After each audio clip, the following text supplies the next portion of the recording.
Hello दोस्तों, आप सबका स्वागत है मेरे चैनल में। आज की कहानी का शीर्षक है जादुई गांव। एक बार की बात है, चंदन नगर में बबलू नाम का एक दुकानदार रहा करता था।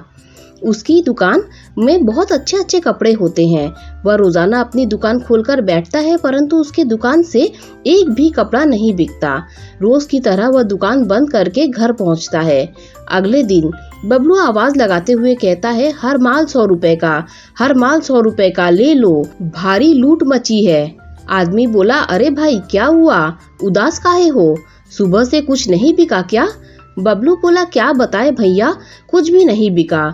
सुबह से बस सब आ रहे हैं और देख कर चले जा रहे हैं। समझ नहीं आता कि इस महंगाई में गुजारा कैसे करें। आदमी बोला, अरे भाई चिंता मत करो, सब ठीक हो जाएगा।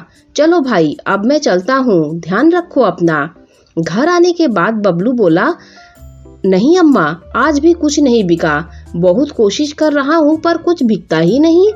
तभी अचानक बबलू का बेटा लड्डू दौड़ता हुआ आता है और गिर जाता है। बबलू उसे उठाता है। बबलू बोला, बेटा लड्डू, तुम दौड़ क्यों रहे थे, क्या हुआ? लड्डू बोला, पापा आप मेरे लिए किताब लाने वाले थे, आप लाए वो किताब? कल गुरुजी उस किताब में से पढ़ाने वाले हैं। बबलू बोला, बेटा मैं गया था लेने पर दुकान बंद थी, इसीलिए मैं नहीं ला पाया।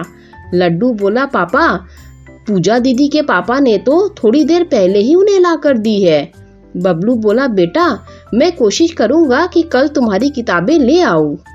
बबलू बोला, सुनो, क्या तुम्हारे पास कुछ पैसे हैं जो तुमने बचाया हो? कल लड्डू के लिए किताबें लानी है, कुछ दिनों से कुछ भी बिक्री नहीं हो पा रही है।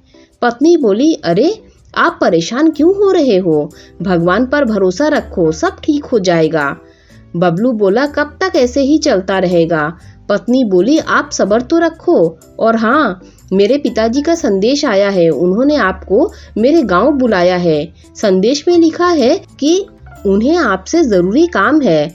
बबलू बोला, मेरी जेब में एक फूटी कौड़ी भी नहीं है, मैं उन तक कैसे जाऊं? पत्नी बोली, जी मेरे पास पिताजी के दिए हुए कुछ पैसे हैं, जिन्हें लेकर आप गांव हो आइए, साथ ही वहां से लड्डू की किताब भी ले आइएगा। वहां यही किताब आधे दाम पर मिल जाएगी और आपका काम भी हो जाएगा। अब बबलू का दूसरे दिन उस गांव में जाना तय होता है। तभी सब लोग सो जाते हैं। सुबह होते ही बबलू के निकलने का समय होता है। बबलू बोला, अरे सुनती हो, कहाँ गई? पत्नी बोली, हाँ हाँ आती हूँ। लड्डू बोला, पापा मेरी किताब। बबलू बोला, हाँ बेटा आज ला दूंगा। पत्नी बोली, आप ध्यान से जाना, मेरे पिताजी से थोड़े पैसे मांग लेना, वो मना नहीं करेंगे। बबलू बोला, कैसी बात करती हो तुम, कैसा लगेगा कि मदद करने जा रहा हूँ और वहीं से पैसे लेकर आ रहा हूँ। पत्नी बोली, मगर? बबलू बोला, ये सब बातें मत करो, हाथ जोड़ता हूँ तुम्हारे आगे। रास्ते में बबलू बोला, अरे अतुल भैया, जाने के लिए कोई तांगा या बैलगाड़ी नहीं दिख रही है। अतुल बोला, का बताए मामा, आजकल रास्ते के डाकू ने लूट मचा रखी है, इसी वजह से खिपौना के रास्ते पर कोई भी सवारी गाड़ी ले जाने को तैयार नहीं है। बबलू मन ही मन सोचा, यार अभी पैदल निकल जाता हूँ, रास्ते में आराम भी कर लूंगा तो शाम तक पहुँच जाऊंगा। कभी कोई रास्ते में कोई गाड़ी मिल जाएगी तो उसमें बैठकर गांव तक पहुंच जाऊंगा। लगभग आधा रास्ता तय करने के बाद उसे एक जंगल में एक नदी दिखाई देती है। वह उसमें पानी पीने लगता है। जैसे ही वह पानी पीकर उठता है, वह देखता है कि उसके चारों तरफ डाकू खड़े हैं और जोर जोर से हंस रहे हैं। डाकू बोला, तुम्हारे पास जो भी है उसे हमें दे दो, नहीं तो हम तुम्हें छोड़ेंगे नहीं। बबलू बोला, सरदार मैं बहुत गरीब हूँ, मेरे पास कुछ भी नहीं है, मैं आपको कुछ भी नहीं दे सकता हूँ। बबलू बोल ही रहा था कि तभी एक डाकू के सिर पर डंडा मारता है, जिसकी वजह से बबलू बेहोश हो जाता है। डाकू उसका सारा सामान चुरा लेते हैं और उसे एक पेड़ के नीचे बेहोश पड़ा हुआ छोड़ देते हैं। थोड़ी देर बाद बबलू को होश आता है और बबलू बहुत जोर जोर से रोने लगता है। बबलू बोला, हे भगवान, ये सब मेरे साथ ही क्यों हो रहा है? मैंने सबका और तेरा क्या बिगाड़ा है जो तू ऐसा इम्तिहान ले रहा है? बबलू के साथ हुई यह सारी घटना वह पेड़ अपनी आंखों से देख रहा होता है। बबलू को रोता हुआ देख पेड़ को दया आ जाती है। पेड़ बोला, बेटा तुम्हें रोने की कोई जरूरत नहीं है, मैं हूं ना तुम्हारी मदद के लिए। बबलू घबराते हुए बोला, कौन कौन? पेड़ बोला, बेटा तुम्हें डरने की जरूरत नहीं है, जिस पेड़ के नीचे तुम बैठे हो मैं उसी पेड़ की आत्मा हूँ। डरो मत, मैं तुम्हें कोई नुकसान नहीं पहुँचाऊंगा। मैंने तुम्हारे साथ जो भी हुआ है वो सब देखा है, मैं तुम्हारे साथ जो भी हुआ वो सब जानता हूँ, मैं तुम्हें कुछ देना चाहता हूँ। बबलू बोला, मुझे कुछ नहीं चाहिए, तुम किस तरह मेरी मदद कर सकते हो? तभी पेड़ अपनी जादुई शक्ति से बबलू के सामने से एक चमकीला रास्ता बना देता है। पेड़ बोला, तुम इस रास्ते में आ जाओ। बबलू उस रास्ते से अंदर चला जाता है। वो जैसे ही अंदर पहुंचता है देखता है कि वहां बाहरी दुनिया से बिल्कुल अलग और उल्टी दुनिया है, बहुत ही ज्यादा सुंदर, जैसे कि स्वर्ग। वह अंदर जाता है, आगे जाकर देखता है कि उसके गांव के जैसा हूबहू गांव है। उसका मुंह खुला का खुला रह जाता है। वह आगे देखता है कि गांव वाले भी हैं। सभी गांव वाले झुंड बनाकर बैठकर बात कर रहे थे। सभी लोगों ने बबलू को देखा और उनका मुखिया उठकर उससे पूछता है, भाई तुम कौन हो, कहाँ से आए हो? बबलू बोला, मेरा नाम बबलू है। बबलू उसके साथ हुई सारी घटना को बताता है कि मैं यहाँ ऐसे पहुँचा। मुखिया बोला, अच्छा बेटा तो ठीक है, अब से तुम भी हमारे साथ रहोगे। बबलू बोला, नहीं नहीं, मुझे अपने घर वापस जाना है, मुझे तो यहाँ पेड़ ने अंदर आने के लिए कहा था, इसीलिए मैं यहाँ आया था। मुखिया बोला, जो यहाँ एक बार आ जाता है तो वो फिर यहाँ से नहीं जा सकता।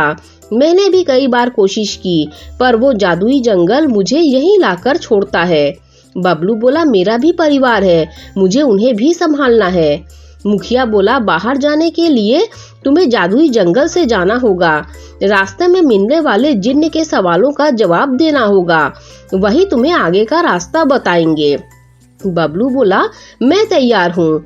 मुखिया बबलू को उसी रास्ते तक छोड़ देता है। मुखिया बोला, यही जंगल पार करके तुम्हें जाना होगा। इतना कहकर मुखिया वापस गांव चला जाता है। बबलू वहां से आगे जाने लगता है। तभी वह किसी चिराग से टकराता है। उस चिराग में से एक बादलनुमा इंसानी आकृति निकलती है, जिसे देख बबलू पीछे हटने लगता है। बबलू मुखिया की बात याद करता है और रुक जाता है। बबलू बोला, जिन्न बताओ तुम मुझसे क्या पूछना चाहते हो? जिन्न बोला, यह तुम्हें कैसे पता कि मैं तुमसे कुछ पूछना चाहता हूँ? बबलू बोला, मुझे ये बात मुखिया जी ने बताई है, साथ ही मुझे जंगल से निकलना है। जिन्न बोला, पर मेरी एक शर्त है, कभी तुमने मेरे सवालों का जवाब नहीं दिया तो मैं तुम्हें वापस जादुई गांव में ना भेजकर तुम्हें खा जाऊंगा। बबलू बोला, तुम्हें मुझे तो क्या, सारे गांव वालों को छोड़ना होगा। मंजूर हो तो बता दो, नहीं तो मैं भी इन्हीं गांव वालों के साथ रह लूंगा। जिन्न बोला, अच्छा तो ठीक है, मैं भी तैयार हूँ। तो सुनो, तुम्हें एक पहेली का जवाब देना होगा। देखी रात अनोखी वर्षा, सारा खेत नहाया, पानी तो पूरा शुद्ध था पर पी न कोई पाया। बबलू दोहराते हुए, देखी रात अनोखी वर्षा पर पी न कोई पाया, ये कोई सवाल नहीं हुआ। जिन्न बोला, तुम्ही ने मानी है मेरी शर्त। बबलू भी जानता था कि इस प्रश्न का उत्तर नहीं देने पर उसकी जान चली जाएगी और लोगों को बचाने की उम्मीद भी खत्म हो जाएगी। पहली को सोचते हुए बबलू को उसके खेतों की याद आ गई, जब उसके पिता के साथ खेतों में जाया करता था। वहाँ पूरा खेत और पत्तों पर ओस जमा हुआ करता था, जो कुछ पहेली की लाइन से मेल खा रही थी। बबलू बोला, इसका उत्तर है ओस। ओस सिर्फ रात्रि और भोर के समय ही गिरती है, उसकी वजह से खेतों में पानी जमा हो जाता है। ओस का पानी शुद्ध और साफ होता है, पर इसे एकत्र करना बहुत मुश्किल होता है। जिन्न बोला, दूसरी पहेली, मैं तो जादुई बड़े से बड़ा जहाज बना सकता हूँ, लेकिन मैं एक बार भी उड़ नहीं सकता हूँ, मैं कौन हूँ? बबलू बोला, पानी का जहाज जो सिर्फ पानी पर तैर सकता है, उड़ नहीं सकता। रहा आपके इसी प्रश्न में दूसरा सवाल, मैं कौन हूँ? इसका जवाब है मनुष्य। वो बड़े से बड़ा जहाज बना तो सकता है, लेकिन खुद कभी नहीं उड़ सकता है।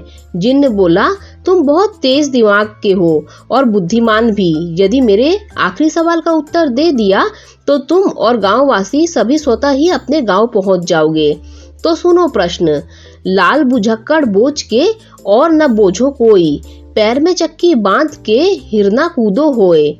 बबलू इसे सुनकर बहुत चकित रह जाता है। उसने लाल बुझक्कड़ की बहुत ढेर सारी कहानियां पढ़ी और सुनी रहती है। ये लाइन उसके बेटे लड्डू की किताब से पढ़ी और लड्डू को समझाई भी थी। इसे याद कर वह अपने बेटे के साथ अच्छे दिनों को याद करके मुस्कुराने लगता है। उसकी आंखों में आंसू आने लगते हैं, जिसे देखकर जिन्न भी उसके साथ हुई घटनाओं को देख लेता है। बबलू बोला, जिंदगी में कभी किसी के बारे में बिना देखे बिना जाने कुछ नहीं कहना चाहिए, और जब तक उस पहलू को आप जान न ले। आमतौर पर लाल बुझक्कड़ कहते हैं, जो अपनी दुनिया के अलावा बाहरी दुनिया को न देखे हुए अपने आप को ही सही सिद्ध करता है, अर्थात वो जो सीखने और समझने को तैयार नहीं होता है। बबलू को इतना कहते ही एक तेज रोशनी के साथ एक तेज आवाज आती है। बबलू को तेज रोशनी के कारण कुछ भी दिखाई नहीं देता है। इसके बाद वह देखता है कि वह अपने गांव के पास खड़ा होता है। उसे सभी के घर दिखाई देते हैं, पर खुद का घर दिखाई नहीं देता है। वह जहां पर खड़ा होता है वहां एक बहुत बड़ा और सुंदर घर होता है।